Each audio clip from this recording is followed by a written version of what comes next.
శిరీష గారు ఏం చెప్తారు శాసనసభ్యుల గురించి? ఎందుకంటే మీరు కూడా ఉన్నారు, అంటే బయట నుంచి మాట్లాడడం వేరు, ఫేస్ చేయడం వేరుగా ఉంటుంది. కానీ కొంతమంది కొన్ని మార్చుకోవాలి. మీరు అడిగిన దానికి సమాధానం చెప్పే లోపల ఇందా గఫూర్ గారు ఒక సర్పంచ్ ఇప్పటికీ మాకు నిధులు రాలేదు అవన్నీ తప్పుడు మాట్లాడినారు, కానీ అది పూర్తి అబద్ధం అండి. మా కూటమి ప్రభుత్వం వచ్చాక గత 5 సంవత్సరాలు ఆ ప్రభుత్వం ఇవ్వలేదు సర్పంచులకి నిధులు, పక్కదారి పట్టించింది. ఎందుకంటే ఈ రోజు నా దగ్గర దాదాపు 85% గ్రామీణ వాతావరణం. అఫ్ కోర్స్ సర్పంచులు ఈ రోజు 90% మంది ఆ ప్రభుత్వం ఉన్నప్పుడు వాళ్ళు వచ్చినా నేను ఫోన్లు చేస్తున్నాను. ఎందుకంటే ఈ రోజు వాళ్ళు అక్కడ పనులు చేస్తున్నారు, చిన్న చిన్న పనులు, రోడ్లు గాని అలాగే చిన్న చిన్న లైట్లు గాని సర్పంచులు చేస్తున్నారు. ఒకవేళ పార్టీ పరంగా వినకపోయినా ఒక ఎమ్మెల్యేగా ఫోన్ చేసి అయ్యా పార్టీలు ఏవైనా ఈ రోజు నువ్వైనా సర్పంచ్ మీ పని చేస్తే సర్పంచ్ పని చేసినట్టుందంటే నిధులు ఇవ్వలేదు గత ప్రభుత్వంలో లాగా ఇప్పుడు అదంతా గాలి వార్త అనేది నేను పూర్తిగా కొట్టివేస్తున్నానండి. దయచేసి ఒకవేళ ఆయనకి ఏ సర్పంచ్ చెప్పారో ఆ సర్పంచ్ పేరు చెప్తే అది మనం నిరూపిద్దాం. అలాగే మీరు ఇప్పుడు క్వశ్చన్ అడిగారు, కొంతమంది ఎమ్మెల్యేల మీద వస్తున్నాయి చంద్రబాబు నాయుడు గారికి కూడా అన్నారని.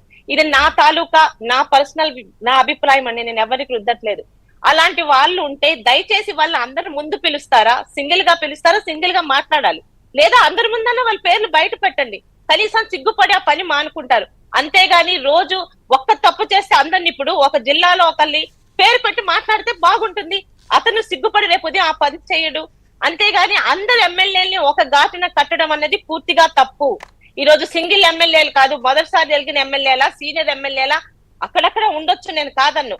కానీ వాళ్ళెవరో ధైర్యంగా ఉంటే అందరి ముందు బయట పెట్టండి, ఈ రోజే పెట్టండి. ఎప్పుడో 4 సంవత్సరాల తర్వాత టికెట్ ఇవ్వక ముందు టికెట్ ఇప్పుడు ఇవ్వడం కాదు, ఈ రోజు బయట పెడితే ప్రజలకి తెలుస్తుంది, వాళ్ళు సరిదిద్దుకుంటారు, లేదా సిగ్గుతో అలాంటి పనులు చేయరు.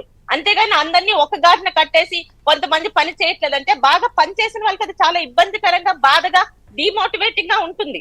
అవును, చేసిన వాళ్ళని అందరి ముందు బయట పెట్టి తప్పు మాట్లాడండి. ఒకవేళ నిజంగా వాళ్ళు చేశారు తప్పులని మీ దగ్గర సాక్ష్యాలు ఉంటే భయపడ్డం ఎందుకు? అసెంబ్లీలోనో లేకపోతే మా టీడీఎల్పీలోనో లేకపోతే కూటమి ప్రభుత్వంలోనే పిలిచి పలానా ఎమ్మెల్యే ఆరు పలానా మంత్రి అందరి ముందు మాట్లాడండి. సిగ్గుపడి రేపు ఆ తప్పు చేయకుండా మానుతాడు.